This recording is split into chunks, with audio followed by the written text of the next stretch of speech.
اللہ کے سنے محبوب نے ارشاد فرمایا، تم میری ذات پر درود و سلام پڑھو، میرا رب تمہیں اپنی رحمتیں عطا فرمائے گا۔ بندہ مومن کو چاہیے کہ رحمت کا طلبگار ہر بندہ ہے تو وہ محبت کے ساتھ، عقیدت کے ساتھ بارگاہ رسالت مآب صلی اللہ تعالی علیہ وسلم میں درود و سلام کے نذرانے پیش کرے تاکہ رب کی رحمتیں حاصل کر لے۔ اللہ ہم سب کو کثرت اور محبت کے ساتھ درود و سلام پڑھنے کی توفیق عطا فرمائے۔ اللہ رب العزت قرآن پاک میں ارشاد فرماتا ہے، هو الذی خلق لکم ما فی الارض جمیعا، وہی رب ہے جس نے تمہارے لیے ما فی الارض جمیعا، جو کچھ بھی کائنات ہے تمہارے لیے پیدا فرمایا ہے۔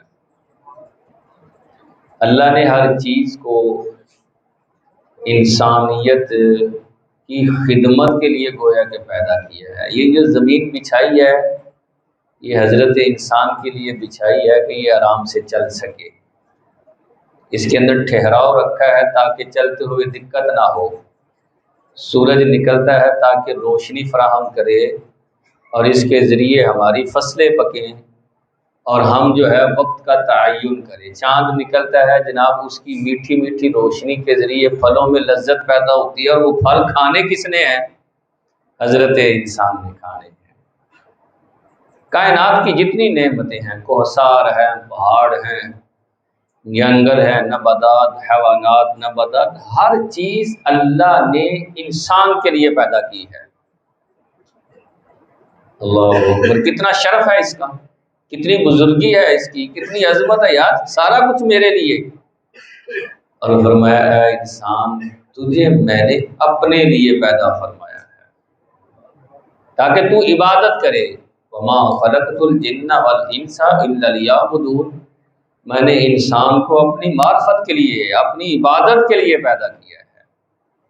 اب دیکھیں نا، ایک چھوٹی سی مثال لے لیں، آپ کسی کو ملازم رکھیں، آپ اس کے ساتھ شرطیں طے کر لیتے ہیں، یار اس طرح کرنا ہے، 8 سے 5 بجے تک تم نے ڈیوٹی دینی ہے، ٹھیک ہے، اس کے درمیان میں ظہر کے ٹائم تم جو ہے وہ کھانا بھی کھا لینا اور 2 مرتبہ چائے بھی پی لینا یار، ٹھیک ہے۔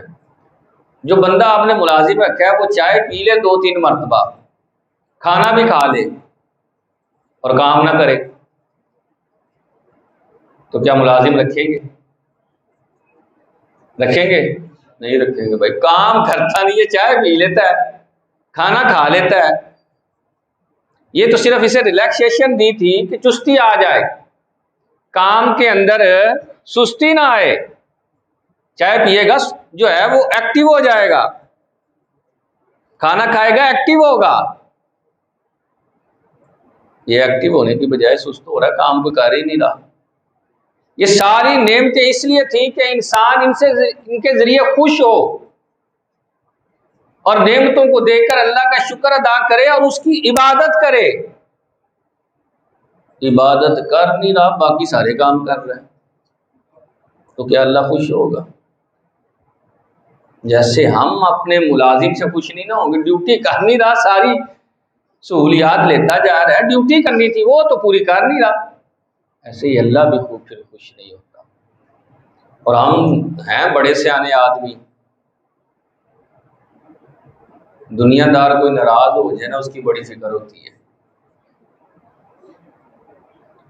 ناراضگی کا موقع ہی نہیں آنے دیتے۔ جیسے کوئی شادی یا فوتگی کا ایونٹ آئے، میں نہیں نہ جا سکتا تو میں کوشش کرتا ہوں میرا بیٹا چلا جائے، یار نہیں ناراضگی نہ ہو جائے، اچھا میں نہیں جا سکتا، بھائی چلا جائے وہاں،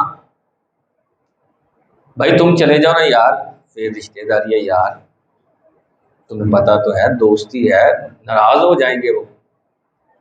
دنیا دار کی ناراضگی کا کتنا احساس ہے، اللہ کی ناراضگی کا کوئی احساس ہی نہیں۔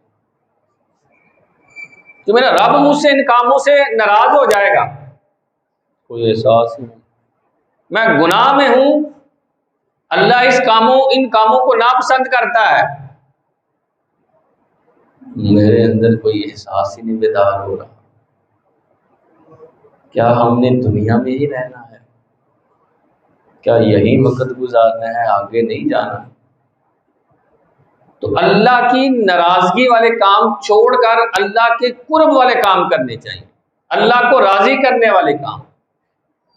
اور یقین مانے اللہ کو راضی کرنا، میرا خیال ہے کہ کائنات کے اندر سب سے آسان ترین کام اللہ کو راضی کرنا ہے۔ وہ بڑی جلدی راضی ہو جاتا ہے بھائی۔ اس کے ہاں راضی ہونے کے لیے مطلب کوئی مجمع، کوئی پروٹوکول، کوئی نمائش ہونا ضروری نہیں ہے۔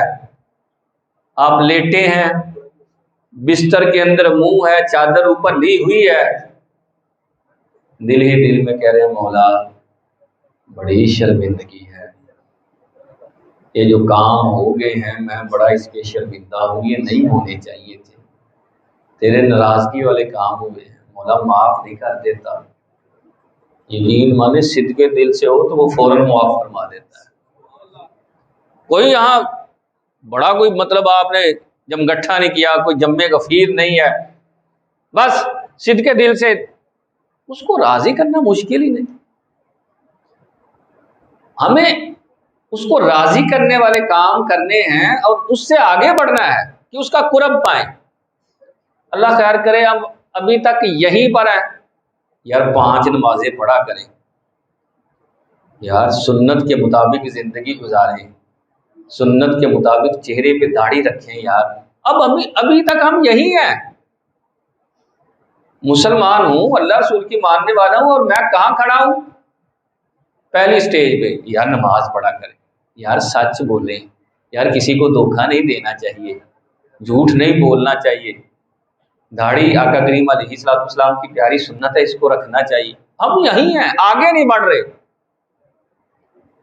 ہمیں اگلا سفر طے کرنا چاہیے۔ مومن ہاں، اور مومن کی خواہش ہونی چاہیے میں آگے بڑھوں۔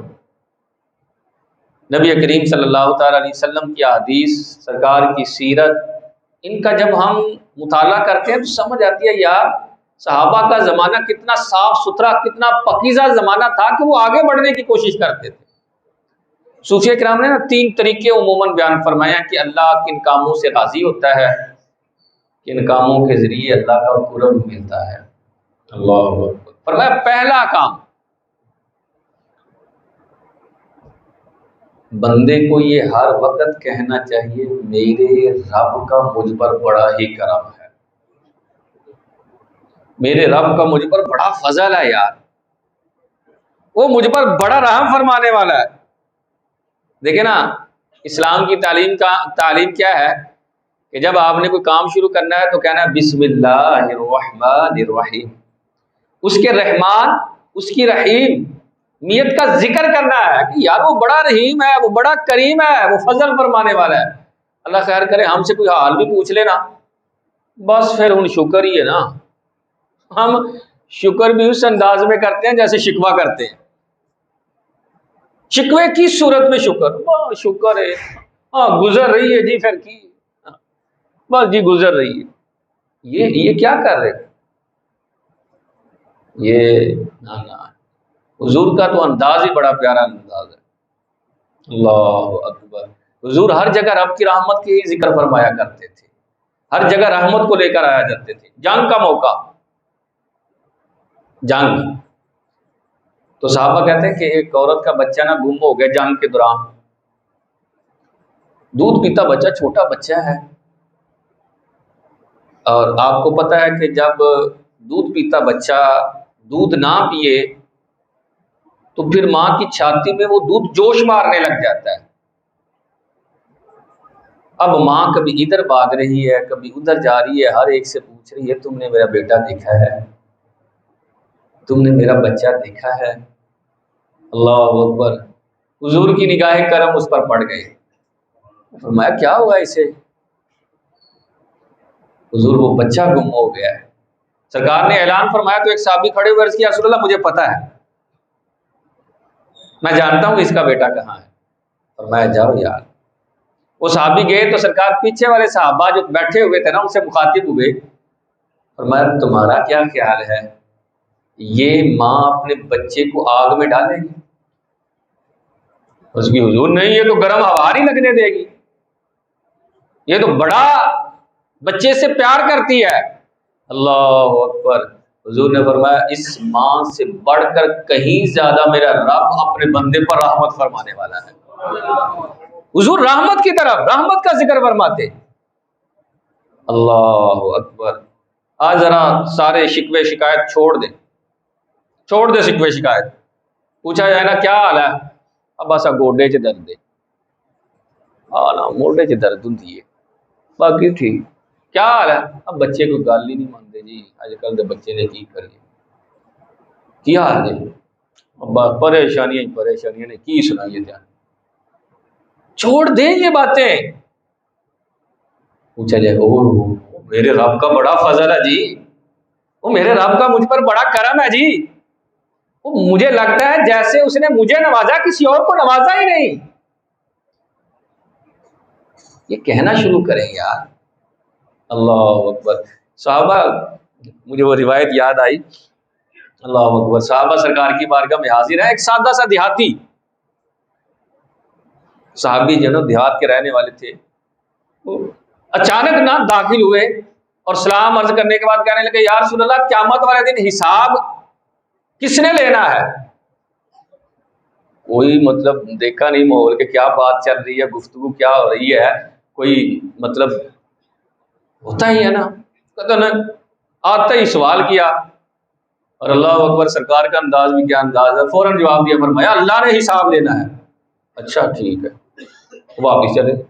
وہ فرمایا بلاؤ اسے، کیا سادہ سا آدمی ہے یار، آتے ہی سلام کیا، سوال کر کے کہا اللہ نے حساب لینا، میں نے بتایا تو یہ واپس جا رہا ہے، ادھر آؤ۔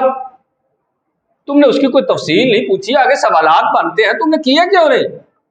یا رسول اللہ سوال بنتے، ہاں نا قیامت کے دن حساب ہوگا اور اللہ حساب لے گا، تم نے آگے کچھ تفصیل نہیں پوچھی۔ یا رسول اللہ تفصیل پوچھنے کی مجھے ضرورت نہیں محسوس ہوئی۔ فرمایا کیوں؟ عرض کی میرا رب حساب لے گا نا، وہ تو بڑا رحیم ہے، وہ تو بڑا کریم ہے، وہ بڑا فضل فرمانے والا، پھر میں نے بخشا ہی جانا ہے، میں نے اگلا سوال اس لیے کیا ہی نہیں ہے۔ اللہ اکبر، اللہ اکبر۔ وہ چلا گیا، حضور کی آنکھوں میں آنسو آ گئے، فرمایا واہ کتنا سادہ یہ مومن ہے، اور اللہ کی رحمت پر کتنا زیادہ اسے بھروسہ ہے، اور جسے اللہ کی رحمت پر بھروسہ ہو پھر اللہ اسے ناکام نہیں فرماتا۔ شکر ادا کرنے، بڑا فضل ہے جی، بڑا فضل اللہ کا، بڑا کرم ہے جی۔ شکوے شکایت ختم نہیں ہوتے، عجیب ماحول بنا لیا ہم نے جناب، جس کو پوچھ لیں وہی کہتا ہے کہ بس سب سے زیادہ میں ہی پریشان ہوں، سارے دکھ ایسے جیسے میرے پاس ہی آ گئے، زندگی میں ایسے جیسے کوئی خوشی ملی نہیں ہے، اللہ تعالیٰ کی کوئی نعمت ملی نہیں ہے، اس کا کوئی فضل ہوا ہی نہیں ہے، ایسے جیسے پتہ نہیں کیا ہو گیا ہمارے یہاں۔ جس کو چھیڑ لیں، جس کو پوچھ لیں، وہ پہلے سے زیادہ تفصیل بتائے گا دکھوں کی۔ ہے کوئی بات ہے یاد کرنے پر؟ تو مومن ہے، تیرا ایک رب ہے، تیرا اس پر یقین ہے، تیرا اس پر توکل ہی نہیں، اس کی نعمتوں کا ذکر کر، اس کے فضل کا ذکر کر، اس کے کرم کا ذکر کر۔ اللہ اکبر۔ علامہ صفوری رحمۃ اللہ تعالی علیہ فرماتے ہیں اللہ کی رحمت پر بندے کا یقین، اور مطلب کل قیامت کا دن ہوگا، اللہ ایک شخص کے بارے میں فیصلہ فرمائے گا کہ یہ جہنمی ہے، فرشتے پکڑیں گے اور جہنم کی طرف لے کر جا رہے ہیں، بار بار مڑ کے نا پیچھے دیکھ رہا ہے،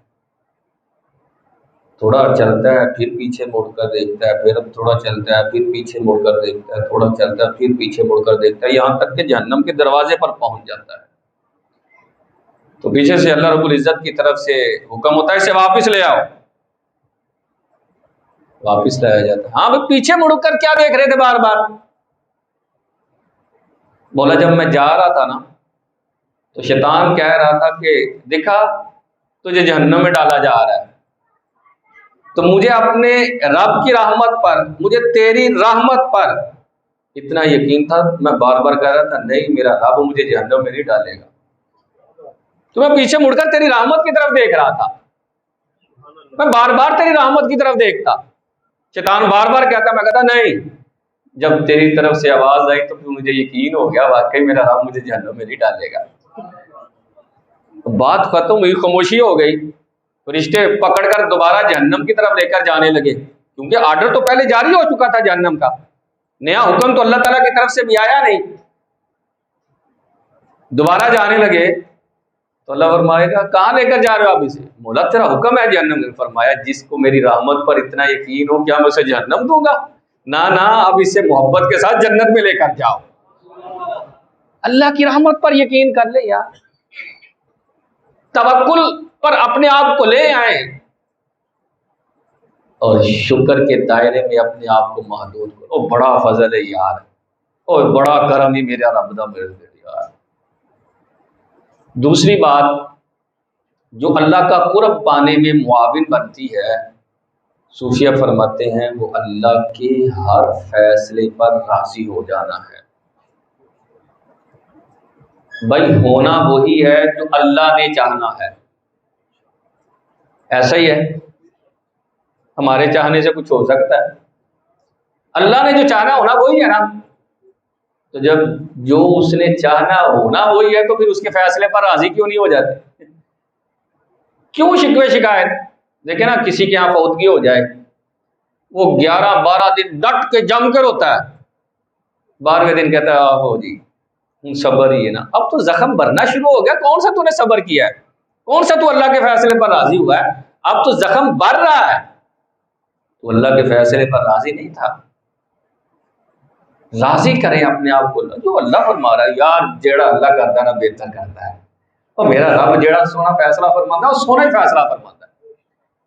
یہ کیا اپنی عقل دانی، کاش ایسا ہو جاتا، کاش ویسا ہو جاتا، کیا تو کر رہا ہے؟ اللہ اکبر۔ روایت سنیں، صحابہ سرکار کی بارگاہ میں حاضر ہیں، سرکار نے سوال فرمایا صحابہ تم مومن ہو؟ اللہ اکبر، یا رسول اللہ ہاں ہم مومن ہیں۔ فرمایا تمہارے پاس اپنے مومن ہونے کی دلیل ہے؟ ہمارے ہاں میں اگر کسی سے سوال کروں ہو سکتا ہے لڑائی ہو جائے، کیوں جی گلا کرنے لگ پے ہو، یہ کوئی بات ہے پوچھنے والی کہ میں مومن ہوں، کوئی دلیل ہے؟ لیکن وہ صحابی تھے، بارگاہ رسالت کے آداب سے بخوبی واقف تھے، بڑی محبت سے عرض کرنے لگے یا رسول اللہ دلیل ہے؟ وہ بھی سرکار کی یونیورسٹی کے پڑھے ہوئے تھے نا، یا رسول اللہ دلیل ہے؟ فرمایا کیا؟ عرض کیا رسول اللہ دیکھیں نا، جب اللہ ہمیں کوئی نعمت عطا فرماتا ہے تو ہم اس پر شکر ادا کرتے ہیں، جب کسی مصیبت میں مبتلا کرتا ہے تو صبر کرتے ہیں، اور جب کوئی فیصلہ فرماتا ہے تو ہم اس کے فیصلے پر راضی ہو جاتے ہیں۔ حضور مسکرائے اور مسکرا کر خوش ہوئے اور فرمایا یار تم تو بڑے پکے مومن نکلے، اللہ کے ہر فیصلے پر راضی۔ اپنی عقل کے گھوڑے نہ دوڑائیں، ہماری عقل دانی بالکل چھوٹی ہے، بلکہ اس کے مقابلے میں تو ہے ہی نہیں نا۔ دوسری روایت میں یوں بھی ہے کہ کل بروز قیامت کچھ لوگ بغیر حساب کتاب کے ہی جنت میں جائیں گے، کوئی حساب کتاب نہیں، ڈائریکٹ ہی جنت میں۔ جب وہ جنت کے دروازے پر پہنچیں گے تو جو اللہ تعالیٰ نے جنت پر فرشتے مقرر کیے ہیں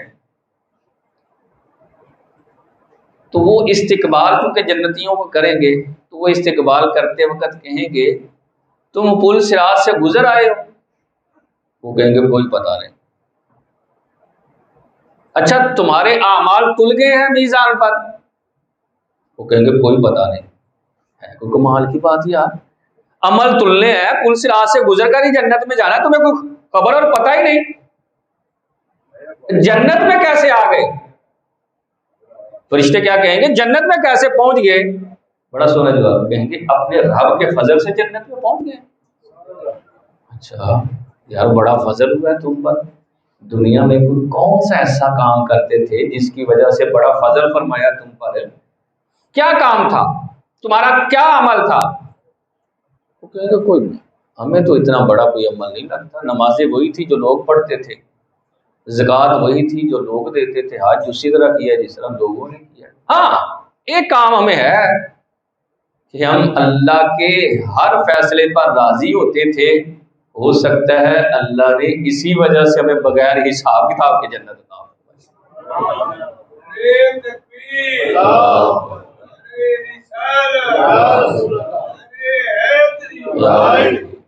اللہ کے ہر فیصلے پر کیوں یار میں اپنی عقل کے گھوڑے دوڑاتا ہوں، راضی ہو جائیں۔ یقین مانیں، آپ کو سکھ اور چین کا ایک وظیفہ دے دیتا ہوں، جو بندہ اللہ کی رضا پر راضی ہوتا ہے وہ بڑا پرسکون زندگی گزارتا ہے۔ سبحان اللہ۔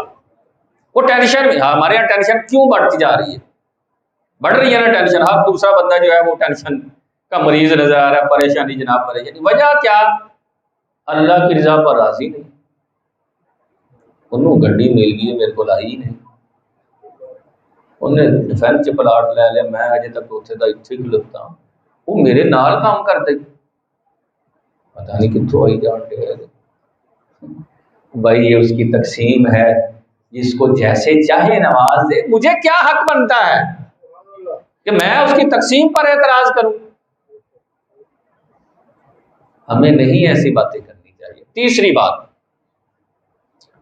ذرا مشکل سی بات ہے،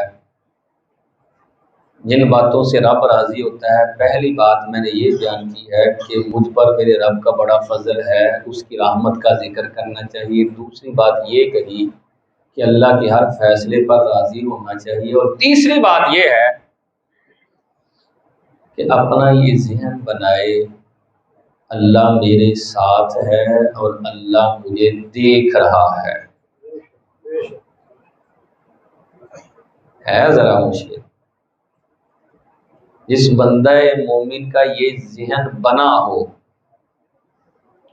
اللہ میرے ساتھ ہے اور اللہ مجھے دیکھ رہا ہے، تو کیا وہ گناہ کرے گا؟ یہاں والدین کے خوف سے ہم گناہ کو چھوڑ دیتے ہوں، امی آ گئی، ابو آ گئے، ماما آ گئے، پاپا، استاد صاحب دیکھ رہے ہیں، سر ماریں گے، یہاں ان کے خوف سے ہم گناہ چھوڑ دیتے ہیں۔ تو جب ہمارے ذہن میں یہ بات بیٹھ گئی، پختہ ہو گئی، یار اللہ میرے ساتھ ہے، اللہ مجھے دیکھ رہا ہے، اور قرآن پاک میں بھی ہے وَنَحْنُ أَقْرَبُ إِلَيْهِ مِنْ حَبْلِ الْوَرِيدِ، ہم یہ شارک، فرمایا ہم شارک سے بھی زیادہ قریب ہیں۔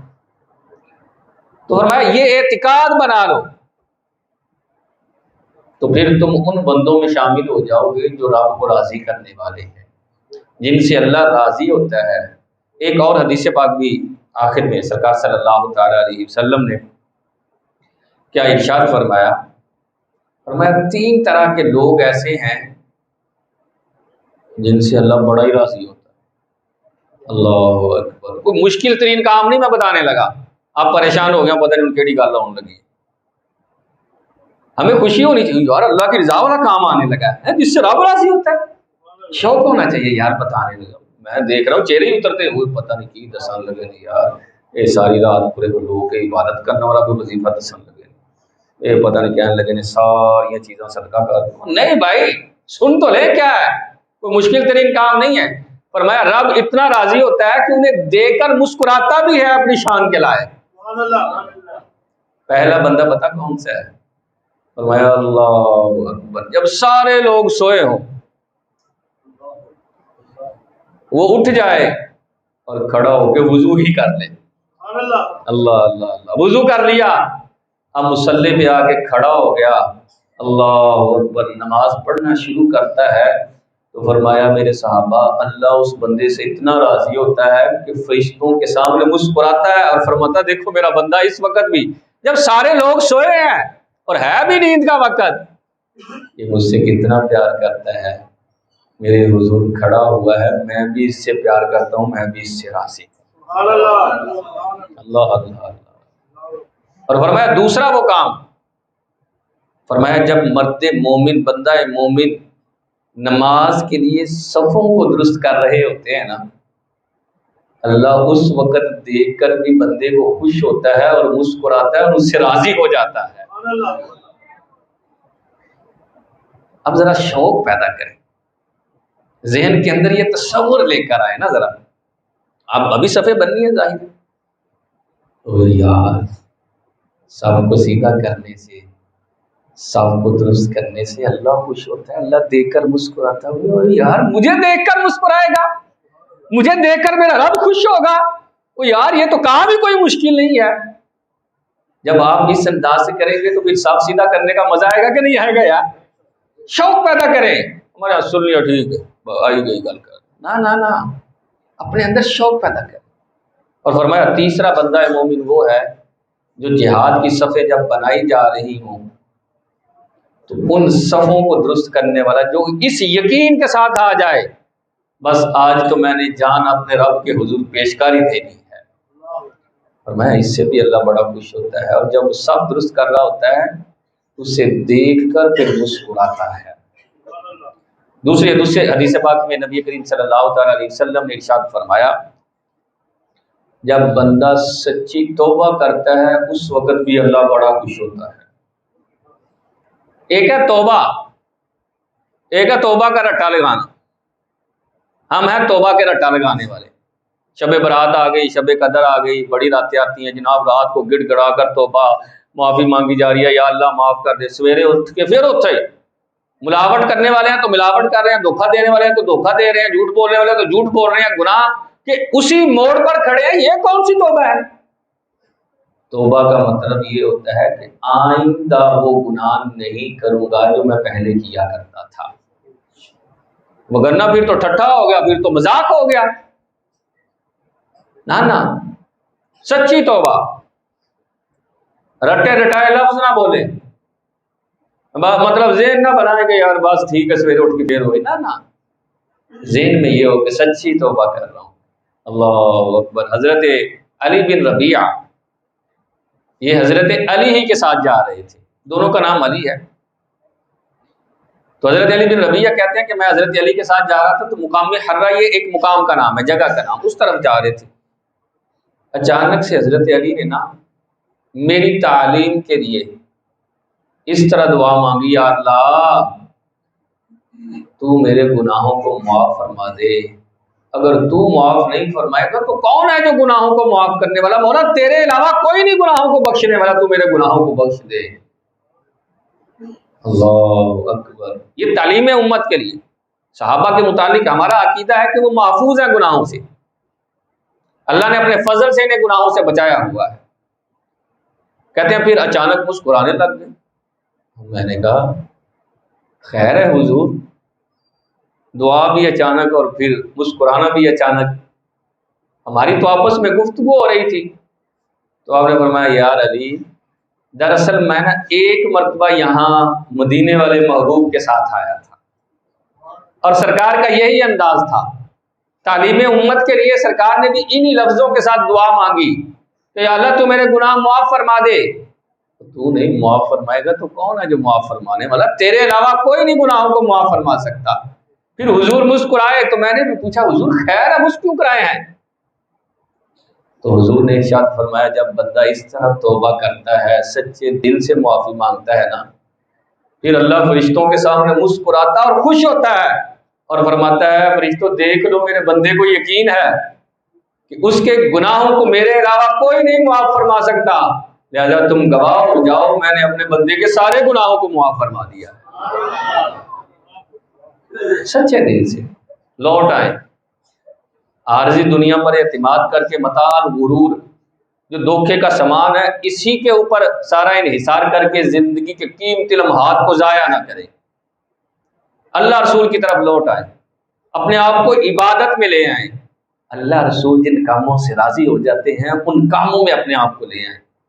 کہیں ایسا نہ ہو کہ ہم دھوکے والے ہی سارے سامان میں لگے رہیں، دنیا داری میں ہی لگے رہیں، دنیا کو راضی کرتے رہیں، اللہ رسول کی رضا کی کوئی فکر ہی نہ ہو.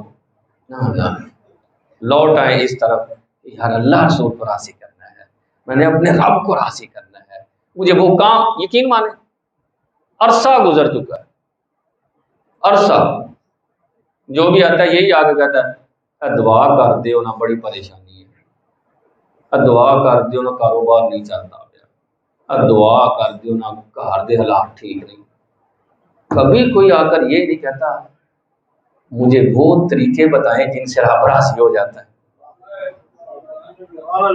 یہ ضرور کہتے ہیں دعا کر دو مال آ جائے. کبھی کوئی آ کر یہ نہیں کہتا اللہ نے دیا ہے مجھے بتائیں اب میں نے شکر ادا کیسے کرنا ہے. نو. بدلیں اپنے انداز کو یار، اپنے جینے کے انداز میں نا کچھ چیزیں پیدا کریں، اپنے اندر شوق پیدا کر لیں، ذوق پیدا کریں، پھر زندگی گزارنے کا مزہ آئے گا. یقین مانیں یہ زندگی بڑی خوبصورت ہے. جو آپ نے ڈپریشن اور پریشانیاں اور لا یعنی چیزوں کے لیے وقف کی ہوئی ہے نا ہے ہی نہیں زندگی اس کے لیے. بندہ مومن تو بڑا خوش ہوتا ہے جب اللہ رسول کے رضا والے کاموں میں لگ جاتا ہے. اللہ تعالی ہم سب کو قرآن و سنت کا فہم عطا فرمائے. اعلان سماعت فرما لیجیے. چونکہ آپ کو پتہ ہے یہ جمعۃ الوداع ہے اور کل لیلۃ القدر یعنی